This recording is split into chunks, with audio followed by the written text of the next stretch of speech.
दोस्तों नमस्कार, हमारे चैनल में आपका स्वागत है। जैसा कि आपको पता है, हम UGC net JRF Hindi subject से तैयारी कर रहे हैं। हमारा टारगेट जेआरएफ क्लियर करना है, जिसमें हमने नेट के लिए यूजीसी नेट के लिए हमने फर्स्ट और सातवीं यूनिट चला रखी है। जिसमें फर्स्ट यूनिट के अलग चैप्टर चला रखे हैं और सातवीं यूनिट में हमारे जो कहानियाँ हैं, हिंदी कहानियाँ, उसमें हमने बहुत सारी कहानियाँ पढ़ी है। आज की जो कहानी है भीष्म साहनी कहानी है, जो स्वतंत्रता के बाद लिखी गई है। यह जो कहानी है भीष्म साहनी के चीफ की दावत कहानी है, जो बहुत ही अच्छी कहानी है और यूजीसी नेट जेआरएफ के लिए बहुत ही इम्पोर्टेंट कहानी है। तो चलो ज़्यादा टाइम वेस्ट न करते हुए हम अपने टॉपिक की ओर बढ़ते हैं।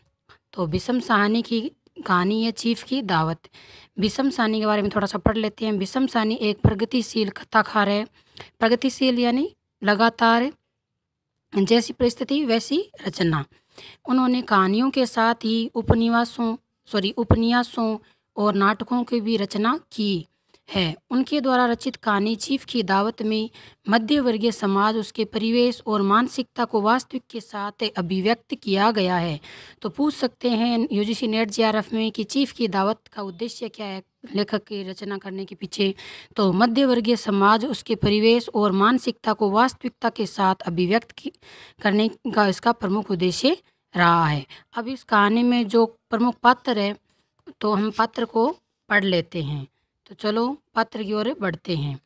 तो कहानी के प्रमुख पात्र में एक तो सामनाथ है, एक सामनाथ की पत्नी है, सामनाथ की माँ है और चीफ है। तो इसमें मोस्ट है सामनाथ और चीफ। तो ये कहानी चीफ की दावत पे डिपेंड है। तो सामनाथ एक मध्य वर्गीय परिवार का व्यक्ति है, जो अपनी आर्थिक स्थिति को सुदृढ़ करने के लिए कुछ भी कर सकता है। यानी आर्थिक स्थिति को सुधारने के लिए वह किसी भी हद तक जा सकता है। यही इस कहानी में दिखाया गया है। सामनाथ की पत्नी एक सहायक पात्र के रूप में चित्रित है।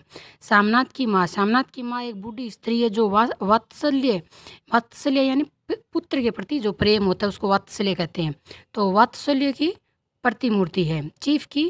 चीफ सामनाथ का बॉस है। यह एक विदेशी पात्र है, लेकिन आदर्श व्यवहार उनके चरित्र का महत्वपूर्ण अंग है। तो इतने पात्र है चीफ की दावत में। हम अब चीफ की दावत कहानी की समीक्षा चीफ की दावत कहानी की समीक्षा। चीफ की दावत कहानी का कथानक सुसंगठित तथा सुव्यवस्थित है। उसका कथानक अत्यंत संक्षिप्त है। बेटे के साथ साहब घर में डिनर पर आने वाले हैं। घर की व्यवस्था करते हुए अचानक माँ को देखकर दोनों पति पत्नी चिंतित हो जाते हैं और चीफ के सामने न आए इसकी पूरी व्यवस्था करने के बाद भी वह अचानक चीफ के सामने आ जाती है। तो अचानक चीफ के सामने आ जाती है। देखो मित्रों, इसमें जो कहानी में जिससे इंसान ने अपनी माँ के साथ जैसा किया है, वैसा हमें अपने जीवन में कभी नहीं करना है। लेकिन यह एक कहानी है जो मध्य वर्गीय समाज में पहले भी यही कंडीशन थी, आज तो उससे ज़्यादा कंडीशन ऐसी है। यही इस कहानी के माध्यम से बताया गया है। और हम पढ़ेंगे, जैसे जैसे कहानी में आगे बढ़ेंगे वैसे वैसे यह दिलचस्प कहानी है और हमें इस कहानी को अच्छे से समझना है, पॉजिटिव वे में लेके जाना है, ना कि नेगेटिव वे में लेके जाना है। तो वो क्या करते हैं, दोनों पति पत्नी चिंतित हो जाते हैं अपने बॉस के घर में दावत रख रखी है बॉस के लिए। तो अचानक माँ का ख्याल आता है और माँ सामने ना जाए, इसके लिए वो बहुत सारे प्रयत्न करते हैं और परिस्थितियाँ बदल जाती है। जिससे माँ को पहले छिपाया जाता है, वह चीफ की प्रसन्नता का कारण बन जाती है। भीष्म साहनी की कहानियाँ प्राय मध्य वर्गीय पात्रों को लिए हुए हैं। चीफ की दावत कहानी के प्रमुख पात्र भी इसी वर्ग से संबंधित है। सामनाथ, उसकी पत्नी, उसकी माँ। तो सामनाथ एक ऐसा पात्र है जो सामाजिक व आर्थिक विडंबनाओं से जूझ रहा है। देखो, जिस माँ को वो छुपा रहे थे, वही माँ सामने आके उनकी प्रसन्नता का पात्र बन जाती है, यानी उनका शाबाशी का पात्र बन जाती है और वह चीफ बहुत ज़्यादा इम्प्रेस्ड हो जाता है उस सामनाथ से। यह स्वयं को एक मिनट यह स्वयं को आर्थिक दृष्टि से सुव्यवस्थित करने के कुछ भी कर सकता है। चीफ को दावत पर बुलाना तथा उत्कृष्ट कोटि का भोजन खिलाना, प्रमोशन के लिए अवसर पाने की इच्छा उसके किसके सामनाथ चरित्र के लालचीपन का और संकेत करती है। अपनी इस लौकिक उन्नति की इच्छा की पूर्ति के लिए वह हर बाधा को किसी भी कीमत पर दूर करने के लिए तैयार है। ठीक है, तो ऐसा इसके बारे में बताया गया है, सामनाथ के बारे में। उन्हें विदेशी चीफ की नज़रों में आधुनिक तथा सुव्यवस्थित दिखने को अधिक चिंता है। आधुनिकता और संस्कृति की तैयारी में एक बाधा तब उपस्थित हो जा गई जब सामनाथ का ध्यान अपनी बूढ़ी माँ की ओर गया, जो उसकी नज़रों में प्रदर्शन के योग्य नहीं है। वह उन्हें चीफ की नज़रों से ओझल करने की सोचता है। पहले माँ को छिपाने की चिंता, फिर कुर्सी पर बैठे कैसे बैठना है और क्या पहनना है आदि की कोशिश में जुट जाता है।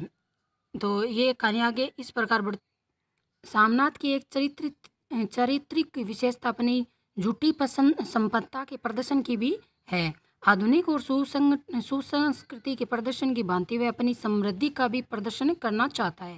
देखो, ये आधुनिक वर्ग की बात नहीं है, ये पहले भी यही होता था और आज भी यही हो रहा है। लोग दिखावे के लिए पता नहीं क्या क्या कर जाते हैं। वह चीफ अतिथि के सामने माँ से सोने की चूड़ियाँ पहनने के लिए कहता है, किंतु माँ द्वारा यह सूचना पाकर कि सारे जेवर उनकी पढ़ाई में बिक गए, सामनाथ तिलमिला जाता है। उनकी तीखी प्रतिक्रिया से माँ के प्रति उनकी अवमानना कृतज्ञता का पता चलता है। वह माँ की ममता का मूल्य चुकाने की बात कहकर उसके वात्सल्य का भी अपमान करता है। देखो, माँ के जो प्रेम है उसका तो कोई मूल्य भी नहीं है और ऐसा कोई इंसान भी नहीं है कि उसको वो अपना माँ का जो कर्ज है वो चुका सके। लेखक ने चीफ की दावत कहानी में वातावरण का बड़ी कुशलता से अंकन किया है। भोजन के पूर्व शराब जो स्त्री व पुरुष दोनों पीते हैं, मदिरा पान के बाद चीफ और अन्य भोजन के लिए बरामदे में आए तो चीफ के सामने सामनाथ की माँ खराटे लेती हुई नजर आती है। सामनाथ ने माँ को जगाकर चीफ का स्वागत करने के लिए कहता है। तो ये मतलब बताया गया इस कहानी के माध्यम से कि एक बच्चा अपनी माँ के साथ कितना बुरा व्यवहार करता है, लेकिन माँ है कि बच्चे की जो बुरा व्यवहार है उसको नज़रअंदाज करते हुए उसका साथ पूरा पूरा देती है। तो भारतीय परंपरा के अनुसार माँ ने दोनों हाथ जोड़ लिए, किंतु चीफ के साथ हाथ मिलाने के लिए अपना हाथ आगे बढ़ाया। चीफ ने क्या है, हाथ आगे बढ़ाया था और माँ ने नमस्कार किया था, क्योंकि हमारी भारतीय संस्कृति में यही संस्कार है।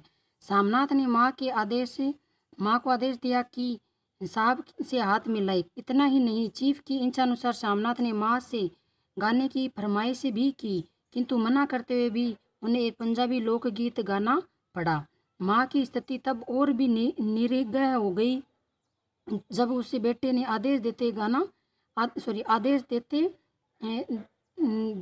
गाना पड़ा। माँ की स्थिति तब और भी निरुद्ध हो गई जब उस बेटे ने आदेश देते हुए कहा कि चीफ को अपनी फुलकारी दिखाए।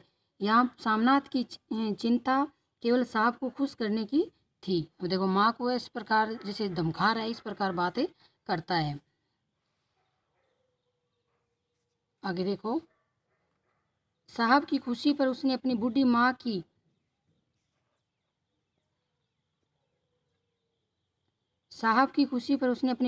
की लाचारी, उसकी विवशता और उसकी कमजोर आंखों को न्योछावर कर दिया। अंत में माँ अपनी कोठरी में जाकर आंसू बहाने लगी। अचानक कोठरी का दरवाजा खुला तो डरी सहमी सी माँ ने हरिद्वार जाने की इच्छा व्यक्त की, किंतु अपनी तरक्की का सपना दिखाकर सामनाथ ने हरिद्वार न जाने के लिए फुलकारी बनाने के लिए माँ को तैयार कर लिया। बेटे की तरक्की की आशा में माँ अपना संपूर्ण दुख भूल जाती है और कहानी का जो अंत करुण रहस्य में परिवर्तन हो जाता है, पर माँ की ममता को गौरवान्वित कर पाता है। तो इस प्रकार यह कहानी आगे बढ़ती है। कहानी का आधार काल्पनिक होता है, लेकिन उसमें वातावरण की सजीवता उसे यथार्थ रूप प्रदान करती है। कहानी के प्रारंभ में लेखक ने देशगत उपकरणों का चित्रण करते हुए कमरे का सजीव चित्रण किया। इस प्रकार यह कहानी आगे बढ़ती है।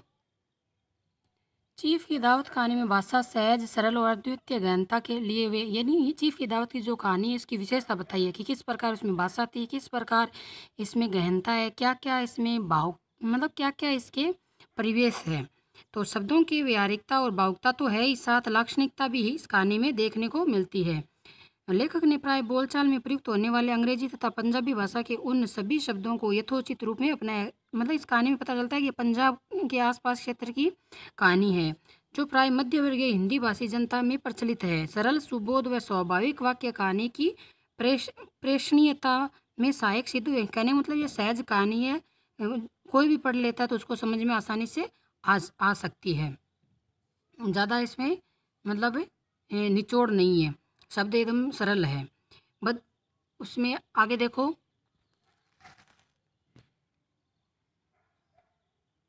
बदलते हुए मानवीय मूल्यों के संदर्भ में चीफ की दावत कहानी अत्यंत महत्वपूर्ण स्थान रखती है। वस्तुतः आज का मानव खंडित जीवन जी रहा है। उसकी विडंबना यह है कि वह न किसी का बन सकता है और न ही किसी को अपना बना सकता है। अतः स्थिति यह हो गई है कि पारिवारिक विघटन के कारण मूल्यों का निरंतर विघटन होता जा रहा है, और शायद स्थिति यह है कि नए मूल्य उसका स्थान नहीं ले पा रहे हैं। हम देखो, ये है हमारी स्थिति। न तो हम किसी को अपना सकते हैं, न हमें कोई अपना सकता है। इस प्रकार हमारा स्वाभाविक मनोविचार हो गए हैं। हम इस प्रकार ही मतलब एक अकेले रहने की आदत सी हमें पड़ गई है। लेकिन पहले वाले लोग क्या थे, संयुक्त परिवार में रहते थे, सबका साथ देते थे और सबको समझने में लायक थे। आजकल हम एक साथ बैठते हैं तो चिड़चिड़ापन होने लगता है और ऐसे सोचते हैं कब कोई जाए, कब पीछा छूटे, ऐसे इस प्रकार हमारे ख्याल आते हैं। तो प्रमुख इस कहानी का उद्देश्य क्या है? प्रस्तुत कहानी चीफ की दावत उद्देश्यपूर्ण कहानी है। व्यक्ति की मनोगत स्थिति और विकृति चिंतन को उजागर करना ही कहानीकार का उद्देश्य है, और वह इस क्षेत्र में सफल रहा है। कथा की शैली नई है, इसमें संवेदना है, परंपरागत शिल्प का भी अभाव नहीं है। सूक्ष्म मनोवैज्ञानिक पकड़, आज की संतान की मानसिकता, स्वार्थपरकता आदि का बहुत प्रभावी चित्रण यहाँ किया गया। पूछ सकता है क्वेश्चन में कि कौन सी कहानी के माध्यम से मतलब आज की संतान की मानसिकता, स्वार्थ के उनको आधारित कहानी लिखी गई है। तो इसमें दिखाया गया है कि आज का बेटा कितना स्वार्थी हो गया, किंतु माँ आज भी ममता में, स्नेह में और वात्सल्य में ही है। वह सब कुछ सहते हुए भी बेटे की तरक्की चाहती है और ईश्वर से अपनी दीर्घायु व तरक्की के लिए प्रार्थना करने लगती है। अंततः कहा जा सकता है कि चीफ की दावत कहानी जीवन से जुड़े अंतर्विरोध से शुरू होती है, जिसमें नए रिश्ते बनते चले आ रहे हैं तथा सामाजिक संबंध जो तेजी से टूटते भी हैं। तो इस प्रकार यह कहानी थी। यह कहानी आपको कैसी लगी मित्रों, कमेंट बॉक्स में जाके बताना। अगर हमारा चैनल आपको पसंद आ रहा है तो लाइक कीजिए और शेयर कीजिए और अपने दोस्तों को सेंड करके इसमें सब्सक्राइब करवाइए। तो आज के लिए इतना ही दोस्तों, नमस्कार।